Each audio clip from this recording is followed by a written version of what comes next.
Right, so this is my sales management midterm by Ethan Luepann. So starting with scenario one. When was the deal lost? So I think a key thing that we need to look at when the deal is lost is at what point could nothing be done? Could nothing Pat do to save the deal?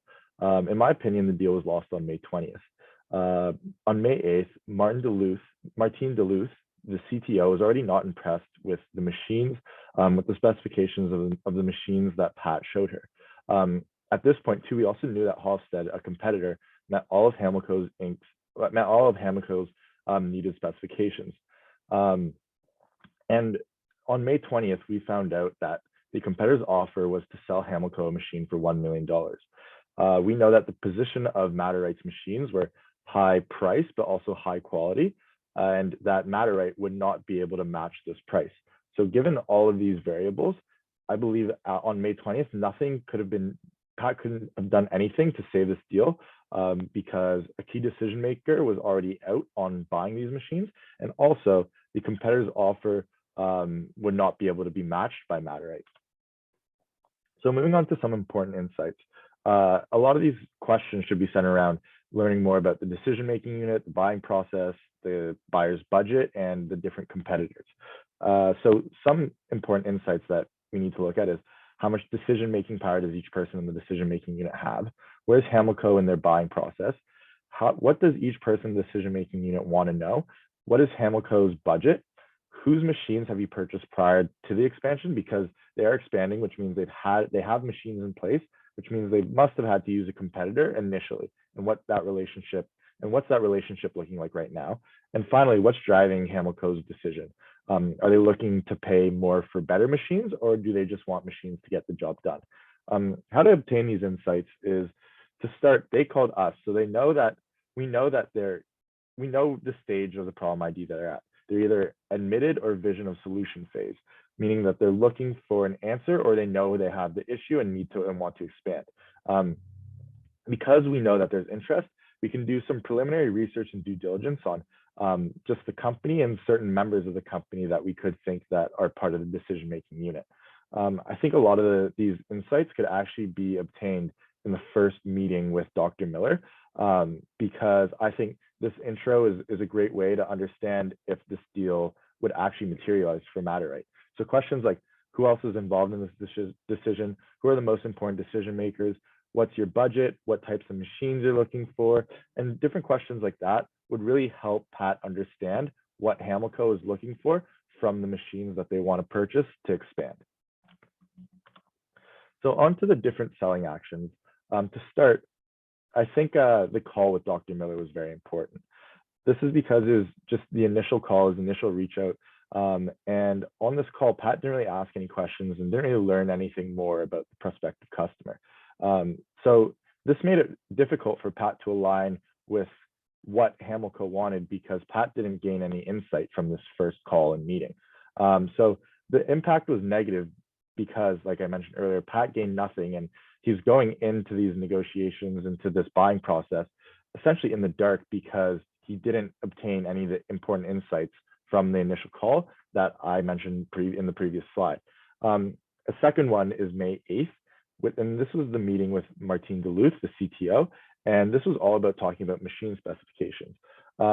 Pat just found out what specifications they're looking for the machines that they want to purchase, and he was not aligned because the machine specifications that he showed that Matter-Right has did not interest Martin Duluth. So just showed how they're not aligned at this point and how Hamilco was looking to purchase machines with different specifications. And the result was negative because it left the CTO, one of the key people in the decision-making unit, unimpressed with the product. And actually, Pat now knows that one of their competitors, Hofstede, meets exactly all the specifications that Hamilco is looking for. The third is May 15th, and this is the second meeting with Dr. Miller. And this was all about proposal. So to preface this, a couple, 2 or 3 days ago, Mel Barrel asked Pat for a quote on his machines, and he said he'd get back to him. Flash forward to now, 2-3 days on May 15th, Dr. Miller reached out and asked for another price quote. Pat was still not able to provide one. And it just showed how they weren't aligned, because Dr. Miller and Hamilco were trying to accelerate and move forward with this buying process, and Pat was not able to give them the information that they wanted. The impact was negative because, like I said, Hamilco really wanted to continue and move forward with their buying process. And the whole point of a salesperson, or a big part of it, is to provide information to their buyer. And Pat was not able to do this at this time. And it gave time for other competitors and other people to submit their own bids first. And then finally, June 4th, Pat met with his own sales manager, Shante Bell, to attempt to drop prices. The meeting itself probably cost money because one of them had to commute to another, since Hamilco is based in Winnipeg and Matter-Right is based in Toronto. And here it just really showed that how unaligned Hamilco and Matter-Right was, because Mel Barrel and Hamilco were looking for a lower price and for Matter-Right to match their competitor's offer of $1 million. And at this point, Shante Bell told Pat that he can only go down to 1.1 million, which is still $100,000 over what the competitors were offering. So they weren't able to match. The impact was negative because at this point, the deal was most definitely lost, and they knew they couldn't match competitors, and they essentially lost. Like, Pat should have known that the deal was lost at this point. So moving on to scenario 2A now, which has to do with LaRue and the customer relationship management system. So some assumptions: just the target market, small, local, and large national not-for-profits and U.S. government agencies, since LaRue is looking to expand into the U.S. And we're basing this off the assumption that the target market, all like the different segments, so the small local companies, the large national companies, and the U.S. government agencies, all buy differently and have different buying processes. So to look at the sales strategy mix, starting with the small local not-for-profits, the buying needs is smaller because they're handling smaller volumes of information, and also assuming that they don't have quite a basis of a website or e-commerce setup, they'd probably be used more for building out their website or creating a digital platform for them. The buying process most likely centralized because it's small, not too many employees, so you're only dealing with 1 to 2 people. Again, also it's unstructured, meaning that there's no specific buying process. It's kind of like we'll see how it goes in the process and see where the small local business is at with purchasing, or if they want to go forward with this purchase. And the decision-making unit, like I said, 1 to 2 people, comprised of C-suite executives, since they are building a platform for their business. Attractiveness is moderate just because the deal sizes will be lower, but there will also be a lot less competition going for it. However, the low deal size and like a decent amount of work makes it not as attractive as something like a state government agency. The second target is large national not-for-profit. They're probably handling large sums of information, and they also probably already have some tech in place. So they want to make sure that there's a more sophisticated plan, a more advanced program, but that LaRue CRM system will fit in and integrate well with the technology they already have in place.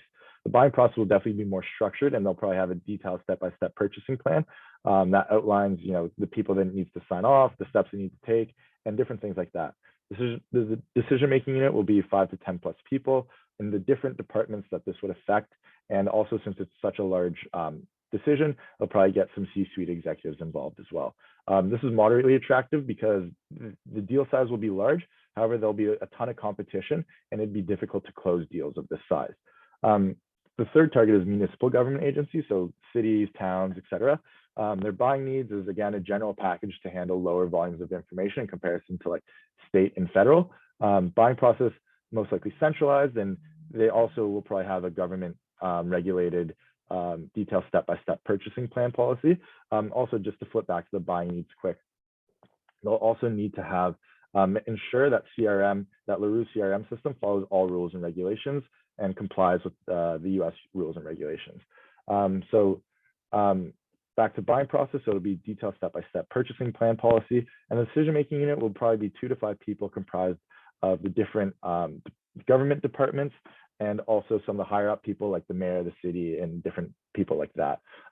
Attractiveness, unattractive, because probably a lower end deal, and you probably have a lot of work you need to do to deal with the municipal government. Fourth is the state government agencies. You're dealing with a bit more information, so you'll probably need more sophisticated plan. Again, make sure it integrates with the technology they have in place. And also, you got to make sure that it still follows all the public policies and rules for the US. This buying process will probably be more complex because there's more people involved since you're dealing with a state. And once again, they'll have a detailed step-by-step purchasing plan policy that's probably outlined in government mandate. This decision-making unit will be a bit larger, and we'll probably have 5 to 10 plus people comprised of the different departments like sales, IT, marketing, and then also stuff like governors and people that are involved with state government. This is pretty attractive because the deals could be medium to large, a bit less competition than like trying to get federal government agency contract. So for that reason, this would be fairly attractive. The final target is federal government agencies. Sophisticated plan because you're handling probably so much information. Again, you'll probably need to follow all the regulations, comply with the US CRM regulations. And then finally, got to make sure it still integrates with the tech still in place. So the buying process here will probably be complex because you're probably dealing with so many different people across so many different territories. And once again, it'll be a detailed step-by-step purchasing process. Once again, 5 to 10 plus people comprised in the different areas, probably different heads of state, different heads of government, and it'll be a quite complex buying process. This would be attractive for the sole reason that this would be a massive, massive contract, and it would contribute to so much revenue that it has to be attractive. Even though there'll be a lot of competition, landing a contract of this size would be really good for LaRue. So now moving on to just relationship stuff. So small local not-for-profit should be transactional. Sales process should be mental states model, so minimal to no negotiation, no customization, and convenient, easy buying process. And the channel for this would be e-commerce or AI, just because it's very convenient, easy to use. Second target, large national not-for-profits. Relationship would be a partnership, and because you want to go through full discovery, full negotiation, a ton of customization, and extensive technological integration, you really want to make sure that you're devoting a lot of time to a contract this size. And I would recommend using a sales team, even though it'll be more costly. The contract will definitely pay off if you can land it. The third is municipal government agencies. Once again, this would be completely transactional, mental states model. So minimal to no negotiation, no customization, and just a convenient, easy buying process. And e-commerce or AI would be able to handle this. Fourth being state government agencies, and I'd use the solutions. So this involves like a need assessment, a bit of negotiation, the standard plus, so some customization, and some technological integration. This couldn't be done by e-commerce. However, a sales team would be too costly to actually implement. So using independent reps and telesales makes a lot of sense for this one. Also, there's less competition, so you're more likely to land one of these deals than, say, a federal government agency deal or a large national not-for-profit deal. And finally, looking at federal government agencies, again, partnership, the deal this size, you need to do full discovery, full negotiation, a ton of customization, and a lot of technological integration. Similar to large national not-for-profits, you'd want to use a sales team. So the recommendation would be to sell to state government agencies. The relationship expected from us is a solutions type of relationship. So as mentioned earlier, the skills and communication should all be based on needs assessment and standard plus customization model. So understanding the needs of these state government agencies and then providing them with a standard plan plus a bit of customization. This wouldn't be as costly because as well, the channel you can use is independent sales rep and telesales, as this wouldn't be as costly as implementing a sales team and would help create that degree of customization that you'd want to give to a medium to large size deal. So moving on to scenario 2B now, just going quickly through the sales management analysis. So looking at performance, halfway sales were 10 million last year and annual sales were 20 million. And this year we're forecasting, Deer Creek was forecasting a 40% increase in both halfway and annual sales. So 14 million forecast for halfway sales and 28 million for annual sales. Compensation as salespeople get 75K base plus bonus if the forecasts are hit. The skills are, so 12 out of 20 salespeople were below their quota, indicating an issue with training, and 4 sales reps need to be fired. Structure and competition. Salespeople are in many different territories and they have the job of maintaining and growing the customer base and need to find some efficiencies there. Issues and solutions. So identifying the sales performance issue. You're forecasting growth 40% year over year, yet market conditions aren't favorable due to increased competition and domestic competition growing more and new entrants. The market isn't really conducive to this growth right now. Compensation bonus is tied to forecast, so you'll need to remotivate employees because I don't think they're going to be meeting that forecast, and thus they're not going to be getting their bonuses, their salespeople. And efficiencies, salespeople are tasked with maintaining and growing the customer base across different territories. This is a lot of work and a lot of things to put on the salesperson, a lot of traveling, a lot of managing different clients. So they won't be spending their entire time doing selling activities, and efficiencies could definitely be found. Finally, training.